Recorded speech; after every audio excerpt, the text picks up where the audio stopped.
I'll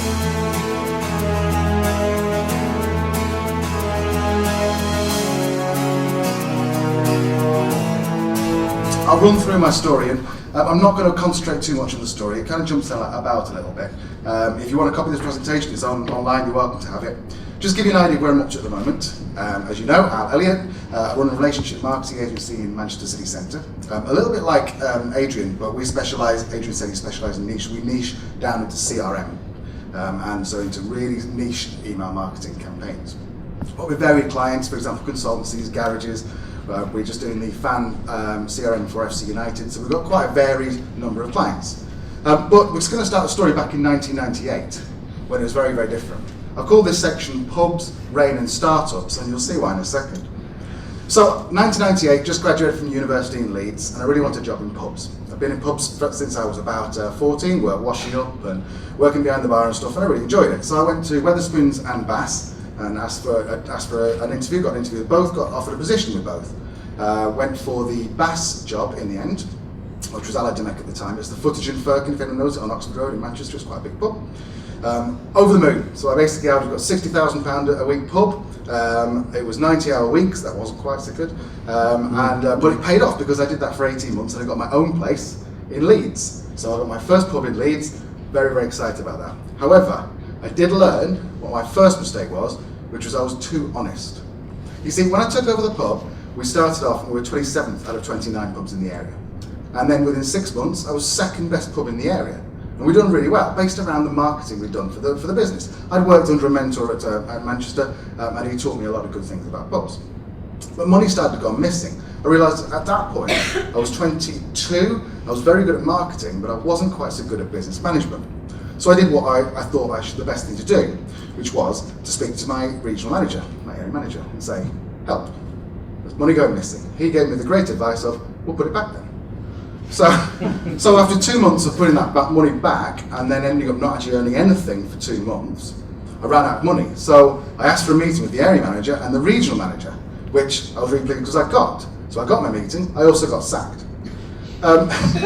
It was a bit of a weird situation because if any of you have worked in pubs or know people who work in pubs, they tend to be living. So I was living in Leeds, and I was allowed in the house bit of the pub, but not allowed in the pub, not allowed in the bar, but I could have a pint house. It was really weird. And plus my girlfriend was the assistant manager at the time, just taken over from me, so it was all a very strange situation. My mistake had been that I was too honest. I hadn't protected myself, I was too naive. I thought that people would just say, all right, Al, how can we help? So I left and took a job in marketing. Now I say marketing because it's actually door-to-door. But I didn't know it was door-to-door until I got there. So, and it's actually very, very rainy as well. So, and also, one thing I did learn is that regional variations have different ways of greeting. So when I worked in Barnsley, for example, I knocked on the first door with my charity, on my arm, my charity thing, I already to talk to them. Someone opened the door and says, what do you want, cock? Isn't it? So I said, anything from you, good day to you, sir. Stormed off down there. 5 doors down the road, but I've been called cock 5 times. I started to cotton on that maybe this was a regional variation. Anyway, one thing that I did realise though was that I hated my life. I really, really hated it. I made a mistake number 2, and I wasn't being honest with myself. My girlfriend would ask about my day, and I said, it was amazing, it was brilliant. Oh, we got all these good things happening at work, and the rain, it just bounces off me. I'm so energised. And I kid her and tell her life was grand. Life was not grand, life was shit. So I dreaded getting up. I used to drink when I got home and drink loads, and so I could forget about the next morning. I smoked a lot, and I knew something was badly wrong. So I thought what I wanted to do was start my own business. That's going to solve everything. Anyone who's in business now knows that all your hassles go away when you start your own business. So I started Give Me Some Beer. It was called Give Me Some Beer because we gave you some beer. You ring us up 3 o'clock in the morning. It's the idea. 3 o'clock in the morning, and you'd say, and we'd say 4 pints of Stella. Yeah, no problem. We'll get that out to you. Do you want a bottle of vodka as well? And that's basically how it worked. And it went really well because we were in the newspapers, we were on the radio. We started off £3 a week. That's where I did my first week. I delivered 1 packet of cigarettes, didn't charge delivery charge. And then 12 months later, we were doing £20,000 a week, and it was brilliant. But my income was £1 million a year. My expenditure was £1.2 million a year. And I realised that something was badly wrong. So I'd gone and made mistake number 3, where I'd got a load of mates working for me, and they're not necessarily people I knew before, but they were mates and I enjoyed spending time with them. But I was paying them regardless of whether the business had the money or not. So I learned a couple of quite firm lessons there. Don't employ your friends, because they're difficult to manage, and you're running a business, not a club. It was all great to sit there and get drunk at 6 o'clock in the morning and stuff, which we were overnight, obviously. We didn't start at 6. So we work all night and a few beers at night, but it was not a good idea. So this took me on to the next part of my life, which I'm going to call repossession, rules, and angry policemen. So I fixed the business. This is about 6 months down the line. I fixed the business, got rid of a lot of the staff, we'd slimmed down. I doubled my prices, which was a very risky strategy because it halved the number of deliveries I did, but I'd also doubled my profits because each delivery was much more profitable. Everything was brilliant. So business was much leaner, I was starting to make some money. But there were changes in the licensing law coming up. Now you'll think back, if you think back to about 04, 05, you'll remember this. We used to be able to not sell anything after what's called permitted hours, and then it started to get to you could sell it anytime you want. So Spa were allowing I knew they were going to be open later. They were eroding my USP, which was basically we were the only people open in Leeds after 11 o'clock, through till 6, who could deliver you beer. My supplier, which was Asda, because all I was doing was buying my beers from Asda, buy 20 cases of beer from Asda, put them back in my car, and go and sell them, and buy them for £8 and go and sell them for 30 later on that evening. So, but Asda was becoming my competitor, and obviously had a little bit more buying power than me. Plus, my licensing officer had it in for me. We were in Leeds. There was a fellow called Bob. His name Bob Patson, I think it was. And I knew he hated me, absolutely hated me, because when we started the business, I found a little bit around to allow us to sell legally sell alcohol outside of hours. There's a solicitor here somewhere, isn't there? So I'm going to be careful what I say, but we found that it was about 98% people. At the time, we realised that a sale, according to contract law, was only consummated when the money changed hands. So what we did was people ring up at 3 o'clock in the morning, order their beer, we deliver it, which was perfectly legal at the time. We'd take essentially a swipe of their card. We'd do it was used to call an orphan. Remember you did hotels, take a swipe of your card, you in pubs. So we'd reserve the money for us, and then we'd put the sale through the next morning after 10 o'clock, because it was within permitted hours. Now Bob Patson did not like this at all.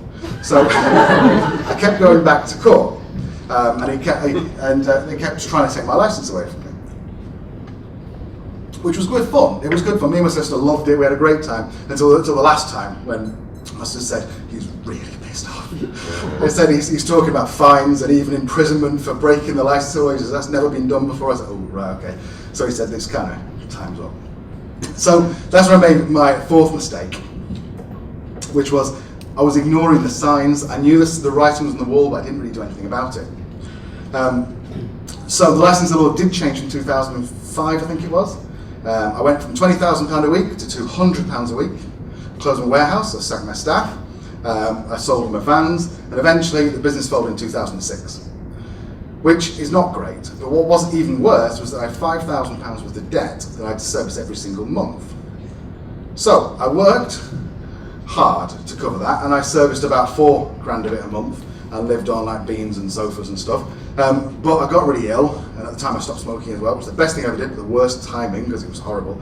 And so I went 12 months paying this debt, or trying to pay this debt. And that's where I made mistake number 5. I didn't give up. Now, it's difficult because you read books about saying never give up. But those people who give up are going to be, you'll never get anything if you give up. But there's a really important fact. You talked about Seth Godin before, didn't you? There's a book called The Dip. Yeah, The Dip. Really good book to read. It tells you at what point you should give up. And sometimes you really should give up.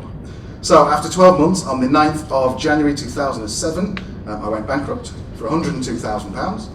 I went into Bradford County Court about 11 o'clock. It's weird. Anyone ever been bankrupt? Anyone who wants to admit they've been bankrupt? No? Okay, right. So you'll know what it's like.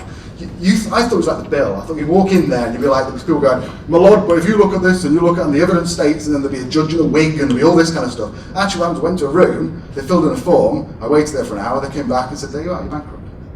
Great. Pub then. So I went to the pub,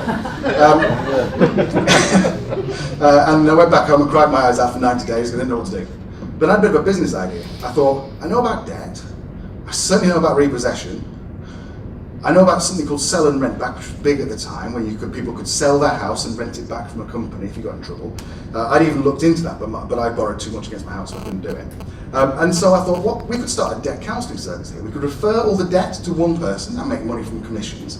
And then we could buy the properties and keep those ourselves. This is me and this other person who I hadn't quite worked out who that was going to be yet. So that's what I wanted to do. So I told my family, and they said I was an idiot.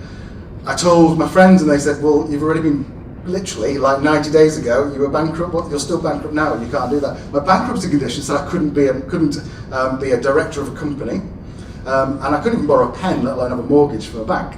So I kind of parked the idea. But that's where I made mistake number 7. I should have ignored the rules. I should have done it. So after a few months of working through this idea and thinking, well, actually, I'm not really doing anything with my day, getting out walking my dog and going and watching telly all day, I thought, you know, so I'm going to do it. So I started the company at the age of 29. It was my third business. It was called Homeowners Advice Centre, and basically we'd help homeowners who are in debt.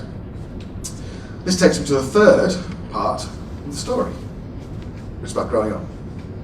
So Homeowners Advice Centre was born.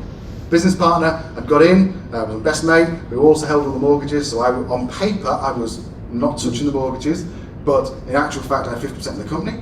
The marketing was really clever, effective. We found some great ways that made it work really, really well. I love the marketing side of it, that you can see a bit of a trend going on here. In 18 months we bought 37 houses worth £5 million. We started off with literally £2,000 in the bank, and we ended up with that. We still got all the properties, and the business was doing really well. And I was so glad I broke the rules, because the income was nice. We're buying a house a week. Each house would drag about £5,000 worth of cash out of it for us. So we were doing really well, really nice. However, I just started to break rule number 7, number 4, and number 10 all at the same time. I ignored the signs. This is going back to 2008-9, so the credit crunch, which meant essentially that we couldn't get mortgages.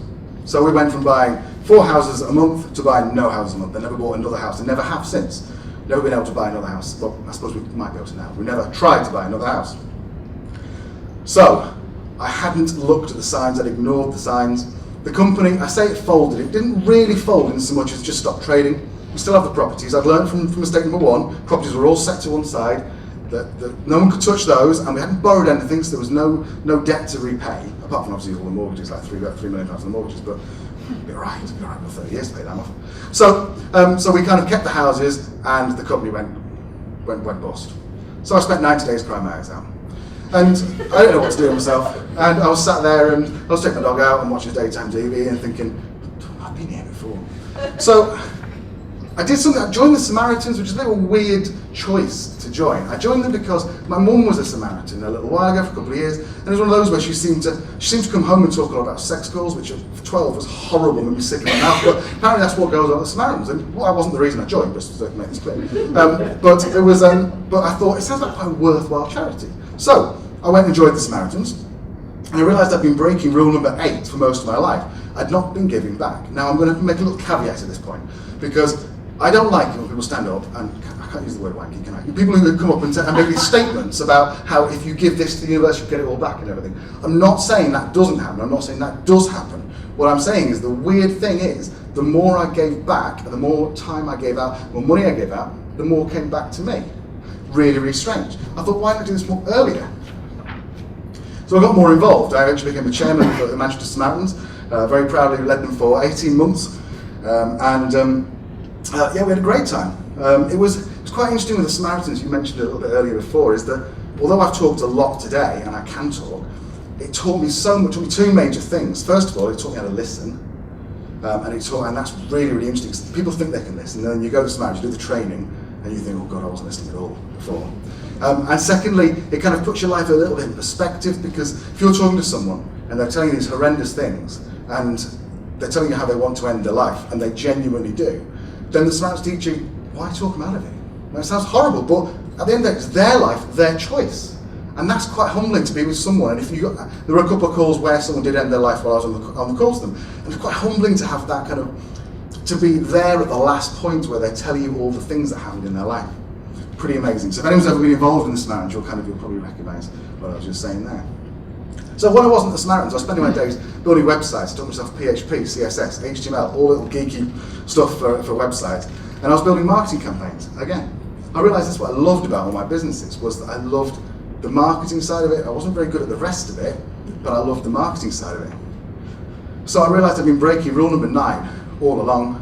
which I've been following my pension, not my passion. So now I've got a small agency. My staff are not my friends. I love them, we get on really well, but they're not my friends.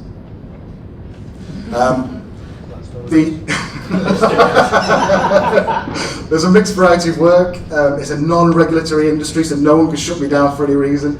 About to open an office in April in southern Spain, so that's going to be horrible going across there and spending time across there.